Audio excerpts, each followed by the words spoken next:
Hi, this is Dr. Kimberley Linert, and you're listening to Incredible Life Creator Podcast. My guest today is Cailin OConnor.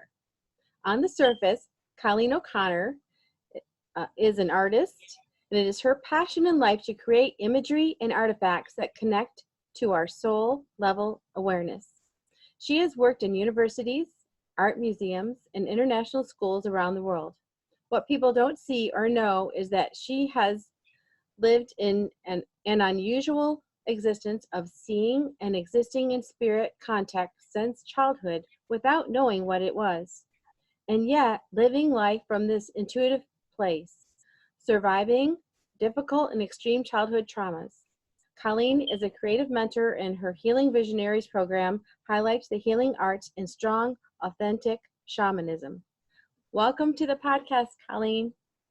Thanks, Kimberly. I'm so glad to be here with you today. Yes. So why don't we start out by having you tell us a little bit about you, where you grew up. I know you've had quite an interesting journey with lots of turns and twists.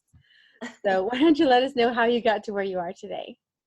Certainly, yes. It has been what I call a zigzag path, very organic. Well, I grew up in the United States. My parents are Irish, so later they moved back to Ireland, and I always had one foot in both countries, never really belonging to either one, as I felt I didn't belong in either one. So that was awkward, that was a strange thing. And now I live completely around the world. I don't call anywhere home. And it's another interesting way of living, a totally different concept. Wow. So you were born in the United States, but then you moved to I started out about 10 years ago. I moved to East Java, Indonesia. Because I decided to take my career global and teaching art in international schools. Okay. So Yeah. you started out, so you went to school for art, and what kind of art do you do? I'm a fiber artist. I use sculpture and painting and weaving, and I combine it into mixed media, a lot of sculpture, but sometimes imagery, wall hangings, and sacred art, because like you mentioned in my introduction, I've always been connected and communicating with the spirit world, and the things, the artifacts just come to me. Mm-hmm. I mean, I have my own collection of great artifacts from around the world, but also when I am making things in clay or designing imagery or wearables, they're often deeply connected to some kind of a spiritual, historical story or motif that I don't even know anything about. That is very interesting. And as you're teaching students, how do you impart that to them? How do you help them make that connection between their creations and spirituality and meaning? Right.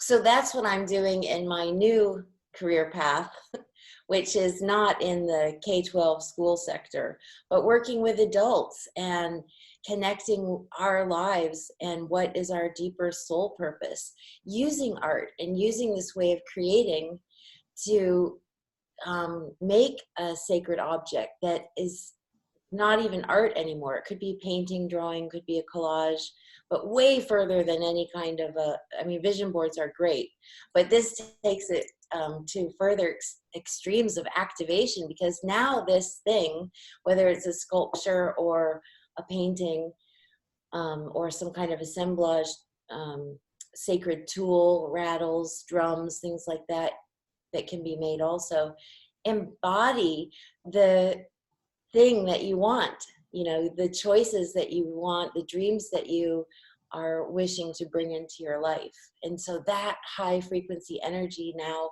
is inside the object. Wow. So as you're teaching people to create these objects, they're putting into it the things that they desire, the things that they really want out of life.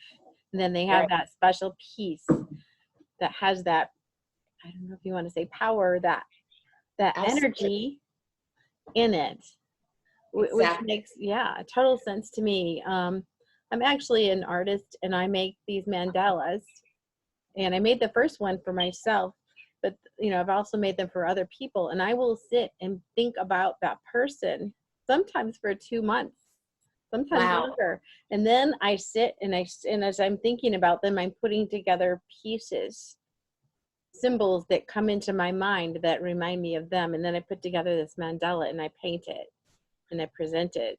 So that Oh, makes total sense to me, that the meaning. amazing. Yeah. Yeah.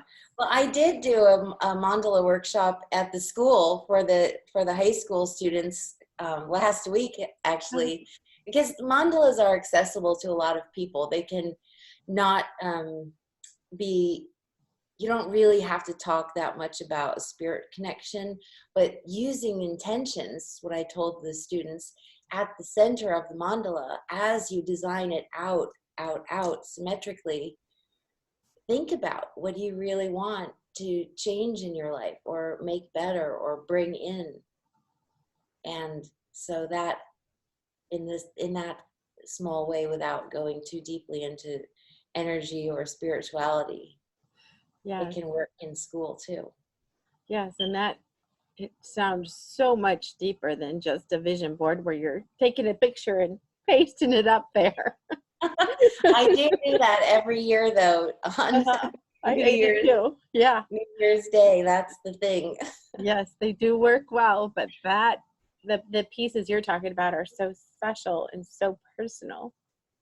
Right, and people like to make art. You know, they're not only learning a new technique, but the joy of creating is in it too. Yes. While they're doing that visionary work, you know, while they're envisioning their dream and what they really want and generating the energy, they're also creating, birthing this new artwork. Mhm. So how did you get started in art? Were you an artist as a child, or Yeah, when did you start to get into it? it's since birth. It's just, there was nothing else for me. I always knew um, I'm an artist. That's it. And that's my reason for living. It's what got me through anything. hmm So did you start out with drawing or painting or doing crafting? What did you do as a child? Yeah, that's interesting. I was always sewing. Oh, okay. I loved working with fabric and thread and um, exotic papers, and I would make these flower creations with this kind of um, interesting paper. And I was sewing and making things, and I was using clay, different types of polymer clays, and would make figures. And so sculpture, I've always thought and worked with my hands much more three-dimensionally. Mhm. But then, you know, in my training, of course, I did tons of drawing. Drawing is the foundation of everything. So Mhm. yeah. Nice. So you just came out of the womb creating. Yeah, pretty much everybody in my family is an artist too on my mother's side. So that also maybe has something to do with it. But not all of us are artists either. Yeah. Wow. Mhm. So you started out, did you start out teaching in the elementary schools or in the colleges or? Well, yeah, I started, well, because here we are on the zigzag path. I didn't even go to university for 7 years. I didn't even go to high school myself because that's part of that early trauma. I was taken out of my family and put into an institution where I lived for a year and then left. I escaped actually. You ran away. You ran Yeah, away. yep, I sure How old did. were you when you ran away? I was 17 or 16, just before turning 17, like a couple of weeks or maybe a month or two before 17. Yeah, it was rough and strange time. So I started, you have to survive. I lived on the streets for 3 months, and I brought myself up and out of there, and working several different jobs, and for about 7 years. Wow. And then I went to university a So, little bit later. So I was in my mid to late 20s. so were And you in the United States then, or you were in right, Ireland? Uh-huh. yeah, in the US. Yeah. Wow. And you survived 7 years.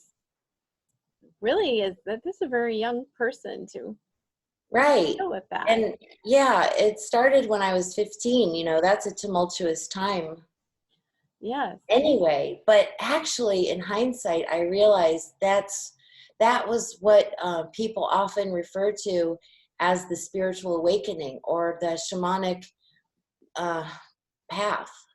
And it looks tumultuous, it looks really upsetting. But if you're in a native community, like we are not, they would take care of you. They recognize when this happens, and can nurture that and take you through to the other side, because that's how you become a healer. So I'm now 45. It's taken me all this time to know that point was when I started the healing path. And the teachers kept coming. I was receiving work on myself all through the years, working through different modalities of alternative healing and energy healing for my own traumas and situations. But then about 15 years ago, the teachers started appearing to me. I had no intention of becoming a healer myself or doing the work, but that's just how it's happened. And then I put it together and saw that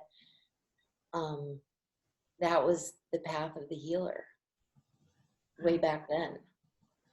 So I'm sure there are people listening that they have been through or are going through that tumultuous time in their life. And what are some of the healing modalities that actually helped you the most to pull yourself out of that and see clearly? Right.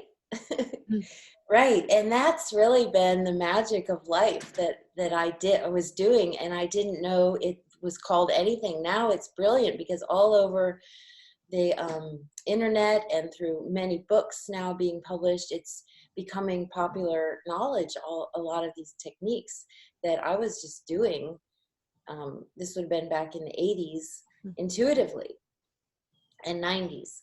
So the biggest one for me was tapping in, just getting really silent and tapping into, what do I really want? What do I want my life to look like? I was always designing my own way. In a way, it's fortunate that I never went to school because I didn't get educated out of that natural state. I still have a lot of the natural ways that we are born with coming in. So like the dreaming, the daydreaming is so important. And that's what people are now calling manifesting. Get your dreams flowing. And they may today use meditation or high frequency music or something like that.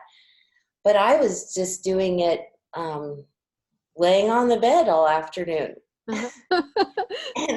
Your technique is to lay on the bed and think.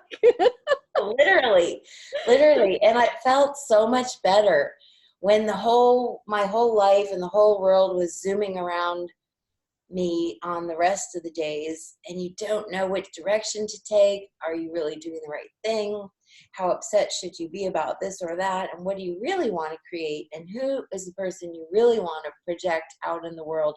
So that's what I was thinking about. And then, the things would slowly start happening. So that's how I'm at this point in my life. Now it feels like at least 10 or more lifetimes from that early time as a teenager and That's a being huge abandoned. difference. I mean, it's still 45 years. It's still 10 lifetimes is a lot in 45 years. I know, it's been fast. A lot of this stuff happens very quickly, and then I'm on a whole new trajectory. So Mm-hmm. for 10 years now, I've been living around the world in the different countries. Mm-hmm. Yeah. So I would think with the art you're doing, living in different countries would give you that inside information about culture, about beliefs. And, people say, well, people are kind of the same all over the world, but they're not. They are, but they're not, right? So as you lived in these different countries, is Mm. that one of the reasons you wanted to move around, is just to experience that? Well, certainly. I've always been a traveling person. I love travel because you see something else. Mm-hmm. How do other people live? What else is possible? And I remember one of the first realizations I had traveling to Central America and coming back to the United States was, we have so much stuff. You really don't need all these cleaning supplies, 10 different kinds of brooms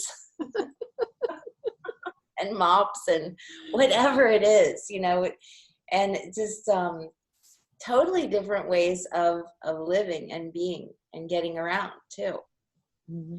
And now, well, I lived in India for a long time, and I've been in the Asian countries for several years, and I went to Beirut after that, and now I'm in Istanbul. And, they're all different. Everybody wants to know, well, what's your favorite? But there can't be a favorite because they're all so, so different. Mm-hmm. And people are nice everywhere. The whole world, all the people are good. And we really want the same things. Mm-hmm. We want some level of happiness, being around people we love. Mm-hmm. And that's the main thing, no matter where you are. I mean, I have a 1-year-old granddaughter, and I'll tell you, those grandbabies, it's just amazing. And I Yeah, bet you there's around the whole world, anybody who has a grandchild, I mean, that's just the same feeling. right. Of course it is. Same feeling. Wow, right. So when you were talking about, kind of going into your room, laying on your bed and finding out what it is you want, you were talking about in your bio about coming out of a sleep state. So is that like paying attention to uh, other things? So is that because we're so busy that we don't come out of this sleep state? Can you explain that Yeah, more? right. So what I'm talking about there is just the mass amount of people who are mired in the details of their job and the physical world and the difficulties, and they're asleep to what other dimensions and greater possibilities into this world of really tapping in and generating and activating and knowing your higher self. So this might sound like a funny question. If I have to rephrase it, I will. Okay. Where does our higher self reside? Where are we? People Well, talk about their higher self, right? yeah, that's the perfect way to say it, to set it up. So here we are in the third dimension. Our higher self is in the fifth dimension. So accessing, and that's the realm of lightness, if you want to say angel beings, all kinds of the beautiful energies, helping spirits, that God creator space. So are we connected to our higher selves, or do we have to do something to connect? Yeah, I mean, the higher self, and you might even call it your soul. Okay. But our soul, in my way of thinking, the soul is actually a little bit in a lot of places. But the higher self, you know, because your soul is in you and your higher self, and maybe in some other angelic beings, in the way I've been looking at it and seeing this happening.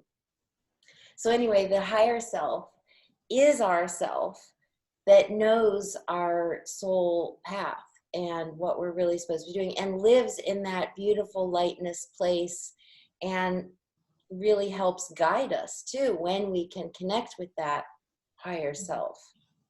So then that higher self is not affected by what we're worrying about today in the world. Right. You know. And the higher self knows what's possible in our future. So the practice of getting connected to your higher self will also allow you to leap forward and feel in that exercise of feel the feeling like it already happened. Mm-hmm. If you're also in using your higher self for this, you'll get right to that point. Okay. Because the higher self knows you as that future person in that greater state of possibility, you know, the way that you want to be ultimately down the road. Right. So I'm listening and I'm hearing what you're saying, but I'm still thinking, how do I stay connected to my higher self? Am I connected to my higher self right now? Yeah, I think it takes consciousness. You know, if you're aware, and you can do it through meditation and just consciously asking, let me connect to my higher self, and using that vision that your higher self has, because we only can see ourselves right now. But allow the higher self to speak to you and say, you know, really, you can also be this other way. Okay, so You know, I'm connecting that back to on that day when you're spending the day just laying okay, on your bed in nothingness, you're really connecting to your higher self to hear what probably your I higher self was. Yeah, has to say. Okay, I I'm mean, starting to connect the dots now. who knows what was really going on back then, but it was certainly working, and I wasn't trying. I was just intuitively felt like that was what needed to happen. Mm-hmm. If I, you know, to keep my life moving forward. Mm-hmm. And when you're in that space, there had to be a lot of trust in yourself. So how do you develop that trust in yourself that the voice you're hearing is I don't want to say the right one, but the Yeah. true one? Right. People are always doubting and second guessing. Oh, did I really hear a message from my spirit guide, or or some helping spirit from above? Yes, you really did. And if the faster you can get to the point of stopping that doubt and in hearing it and taking it for truth that it is, and then looking for the synchronicities in life, because things will happen throughout our day that reinforce whatever that message was. Yeah, and that makes sense. And it's, if you kind of compare, sometimes we have these circuits or whatever going in our brain and we're like, okay, that's different. This voice over here sounds different from that everyday today voice. Yeah, and some people can also well, not everybody's auditory. Some people will hear it through a snap of light or some kind of visual. Some people will hear it in a really fast concept that they then later break down into human sentences. That's actually how it comes to me. Yes. And then, or they might feel it. They might also feel this message and know what it means through some bodily sensation. And you can also ask, if you're becoming familiar with messages from a particular spirit that you're working with, you can ask them, can you speak into my whatever left side ear, Mm-hmm. or come directly through the center so I know it's you. Mm-hmm. and not a different message that I don't want, So or when I know it's my imagination, or, so you specify a route. Yeah, yeah, right. Awesome. Because they love working with us. The number one thing that any spirit being, spirit helper wants is the attention. They want us to connect with them, and they're here to help us. That is So amazing. just by giving attention, yeah. Yeah, because I know there's been times in my life, and I'm sure with other people, that when you just feel alone, like there's people around, but you feel alone, but to know that there's always that support. And I just remind myself of the support I have here on earth and above. Right, That right. And this is so beyond religion. You can call it whatever you want, but it's all the same thing. mm-hmm. Makes sense. Yeah. So we were talking earlier about the law of attraction, using the art for that, but how in general do we kind of stay functioning at a higher level of vibration so that we're just more open to this, so we don't get down into what I call the muck? It's so easy. I mean, It one is little thing can happen, you get a call from school because your kid is sick or something. It doesn't take much to bring you back down into what I call the muck.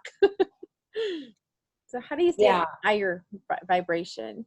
Well, that's an excellent question, and I do it like a cap on my day, beginning and end. I do my favorite system of visualization and open and close each day that way. But there's another thing too that I use throughout the day that helps guide through those difficult and challenging, emotionally upsetting, potentially situations. And that is in the morning visualization. And this is less than 15 minutes. So I attach an image to the day, like a beautiful guiding image that I conjure in my mind. And like some days it's a beautiful green amethyst, or I mean emerald. I said amethyst because now it's amethyst. Sometimes it's gemstones. Sometimes it's just a glowing ball of color. Sometimes it's flowers or nature setting. It can be anything. You just find a picture that resonates with the feeling that you want throughout the day. And you just keep tapping into that image with everything that comes up. That sounds very helpful. Very helpful. Right. And if you work with an advisory council, a spirit council, that's also what I do in the morning and night. I talk with them, and they help guide. They help bring the synchronicities and connections that I need for my highest and best interest in the moving forward. And so they're also aware of this image, and they can help smooth the day. Because here's the bottom line. Life is designed to work. Uh-huh. And it does work. But you can either go with it, flow with it, or when there's resistance, it'll be slower and more difficult. Yeah. So any ways that you can find to get in the flow of the day and life and least resistance, that helps. Yes. And besides doing your visualization in the morning, is there any other things you do to kind of tune into the energies that help you with the support you have there? Well, sure. And I use a lot of shamanic techniques. So that's a whole nother avenue of exploration. And so in case people don't know what that is, can you just give me a brief? Yeah. What is shamanic? Right. What is shamanic? You're right, because I just did a whole entire online TV show about true authentic shamanism and really strong healing arts. And we go into this deeply because I didn't even realize it but this is becoming a very sexy new word out there, and everybody's suddenly calling themselves a shaman, which So is what really, is it really? For yeah. the rest of us who have no idea what you're talking about. Yeah, it's working in the spirit world deeply after years of practice, years of developing relationships with particular helping spirits. This comes from all earth-based traditions around the world. And there are different types of traditional shamanism. You know, it can happen in a number of ways, sometimes through trance, plant medicines, and or journeying. It's always journeying though, into some form of like trance, but not on drugs. Okay, so you're journeying in your mind somehow. But some do use plant medicines for it, and some don't. But it doesn't require that. But it's leaping worlds. Shamans leap worlds, bring back the medicine that the people need. They're the indigenous tribal healer that people would go to for doctoring. Okay. So that's shamanism. So they're traveling, whatever. and then so when they're traveling, they're really seeing something from a totally different perspective. And a lot of times when there's a problem, quote unquote, if you just, I know if I just pull myself out and I look from a different point of view, almost looking as a third person down at the situation, Right. I have a totally different perspective.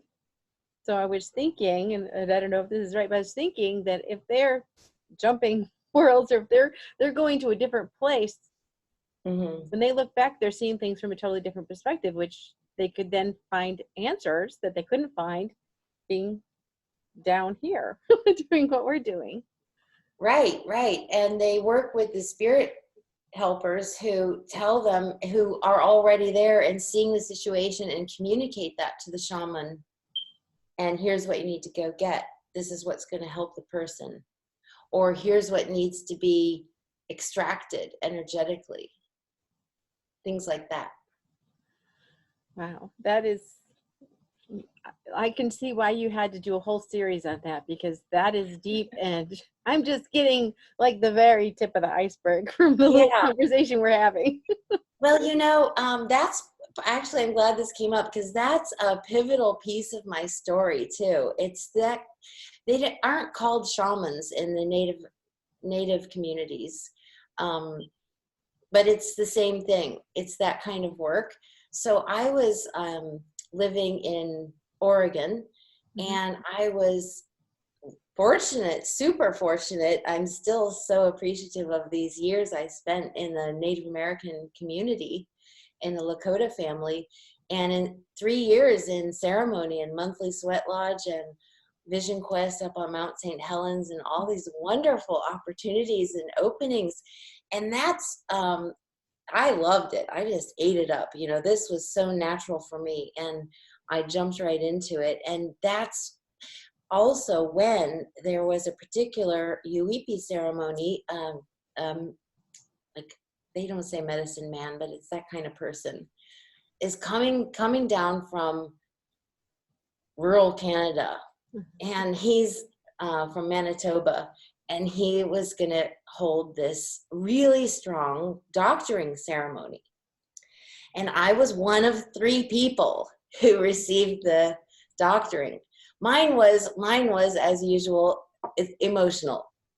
Somebody else was dealing with cancer, and the third one, I forget what it was. A lot of people will go with physical issues, but mine was purely emotional and just life path and help opening doors. So that's actually what happened. And I was at a time where I knew I needed to make a change. I was working at the university. It was a great job, but I really didn't need to change or do anything. I could have stayed in that for some more time, but I wanted to. I was restless. I knew there was something else, and anything else was just a delay. So within literally a couple months, the doors open, the job came through in Indonesia, in Java, and I left.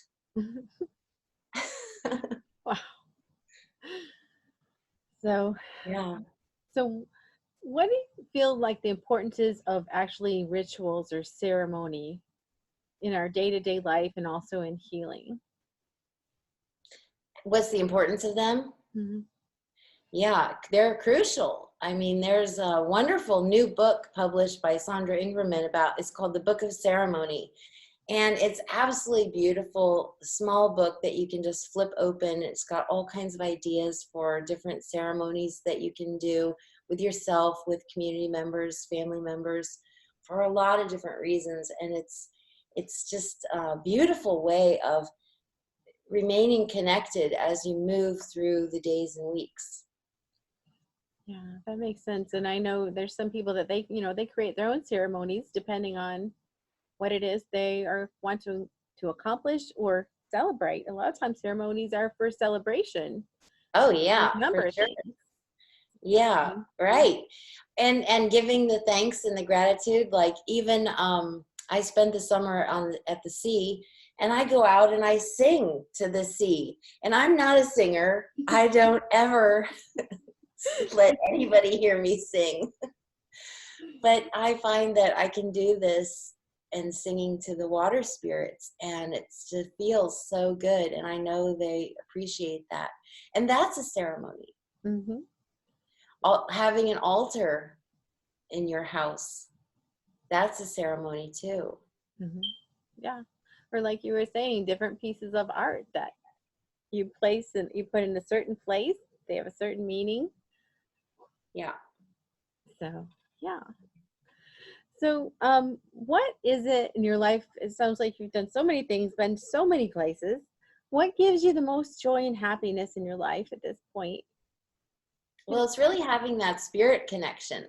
Mm-hmm. Finding what is your soul path and knowing that you're on that. Nice. That's just such peace of mind. And with when you're working with people, I know you do work with people one-on-one. You also um, have other courses, and you can tell me more about that. But when Okay. when you're working with people to find their path, how is it that you work with them? Yeah, that's a good one. And in fact, there are several tools. I like systems, like numerology is a system that's extremely revealing and can tell us also astrology. I also look at some aspects of astrology, although I advise people to go to professional astrologers because you can learn a lot more. I just use it loosely, and numerology, and it helps understand who you are, what you're supposed to be doing. There's a really good one too, and I'm now in training actually to be an oracle reader for this new system. It's not new, it's the ancient Hebrew book of creation, the Sefer Yetzirah, and it's a 6-pointed creation star. Mm-hmm. And it's with your name, and it shows exactly your soul blueprint. It's absolutely amazing. Want to tell me more about that? How does that work? Yeah. So I'm now reading these and helping people to see this is really what you're meant to be doing, because through numerology, through the ancient, not Chaldean, but the Sefer Yetzirah, which is they're both from the same book of creation, but this one goes even deeper, and it shows a set on the points of the star, a set of your individual numbers that correspond with your name. Oh, that correspond with your name.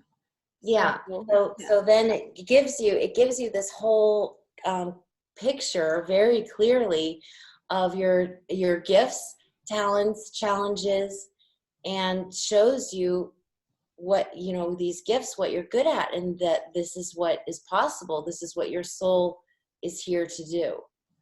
Wow. So you're just using your given name, like your first name or last name, your given name?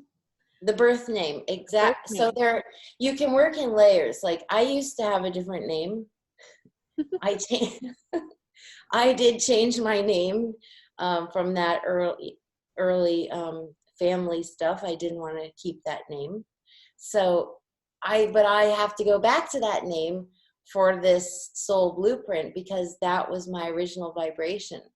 And then the next layer is my current name. I changed it when I was 19, so I don't even hardly remember that other name. Yeah. But see that, then it's like a layered cake.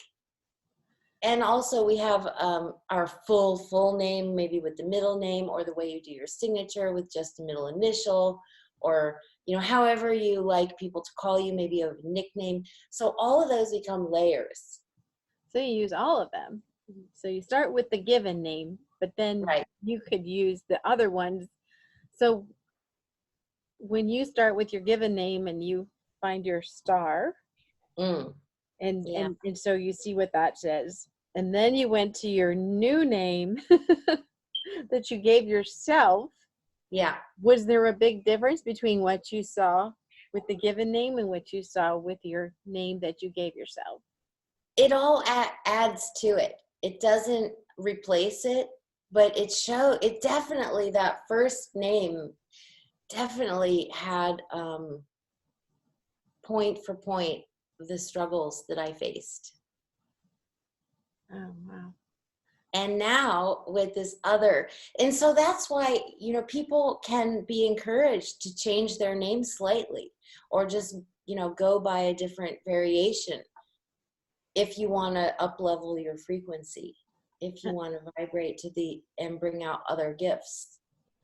Yeah, and I've heard of people doing that, and I have one friend that he's changed his name 3 times or 2 Oh, times. really? He had his original name and he changed it twice, and the first time he changed it for that reason, and he had 2 H's next to each other, 2 A's next to each other. I'm like, huh? That's quite a name when I don't even know how you say the name the way he had spelled it. And now he has a much easier name, but that one in the middle was like. And he said, well, it was a reason for that. And I thought, well, maybe that's it. Maybe he was not liking the results he was getting, so he changed his name. Yeah, right. So do you believe changing your name, maybe this is going too far, but can changing your Do name, go there. can changing your name change the results you're getting? Absolutely right. Yes. Oh, that's very Yeah. interesting. Yeah. That's very interesting. Yeah. My name was always Colleen. I just changed it to the Irish spelling. And then I took a different ancestral female lineage last name. So, you want it to still be personally honest. You still want to feel connected to your name. But I had a serious reason for changing it too, and did the best that I could at the time. At that time I used the Chaldean numerology, which isn't as thorough. It's good, and if you find good interpretations, it can be really helpful. And it gives you a birth number and a name number, but it's only like those 2 numbers. Okay. Yeah. So at this point, you're still teaching art? Or no, Yeah. you're still teaching art. Yeah. And But, you're working with people one-on-one. And then you have another program that I have some friends that participated in your 21-day. Right. So I'm doing this online show, this series called Healing Visionaries, where we have mutual friends that were my guests on the show. And that's the one all about shamanic healing and healing arts. And so I'm going to do a season 2 in February. Okay, so you'll be. People can sign up. Yeah, that's what I was going to ask you. How do they sign up for that?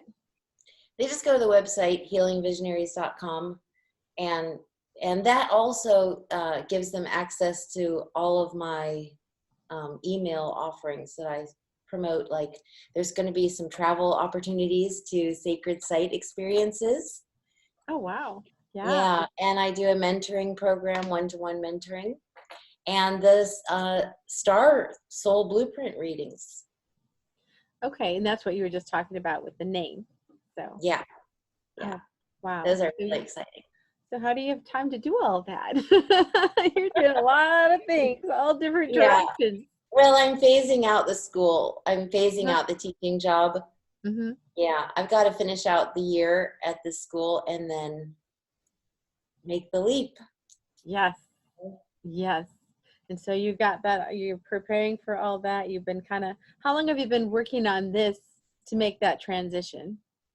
Right. Well, it's a total entrepreneurial thing, and setting it up like a business and being able to sustain life and Mm. offer these great opportunities, especially the travel too, because I know so many hidden places. I mean, many famous ones too that everybody's dying to see or go to, but Mhm. also a lot of little hidden ones.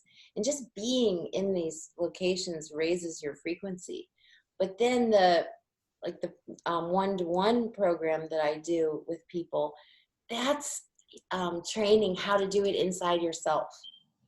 Like, you Mhm. don't have to spend a fortune and go to find a shaman in the remote jungle of wherever. There's so much we can do on our own. And yeah, that makes sense because they say we have everything we need inside. Yeah, yeah. So yeah, so that is amazing and wonderful. And I can just see your face as you're talking about this, talking about Mm. the transition and going 100% fully into this work. You are just glowing. Your whole continent's changed. Oh, wow, Talking that's about very, it. Yes, yeah, yes, yeah. Well, it's my favorite thing. yes. And combining it with art, it's so it's unique. There aren't a lot of people doing that, and so for people who like to make things and have that physical object and creative piece, then they might want to work with me. Yeah. Well, and tell me your website again so they can contact you. Sure, it's healingvisionaries.com. Okay. Awesome. Well, thank you so much for being on the podcast today. Thank you, Kimberly. Yes, and I've learned so much, many things I didn't know. So thank you for explaining and That's great. sharing and, for this exciting journey you're going on and you're taking so many people with you. So appreciated. Thank you, and thanks for doing your program, and to all the viewers that are listening. Thank It's you. terrific to meet you. Thanks. All right. Well, we'll talk to you again soon. Okay, bye for now. Bye-bye.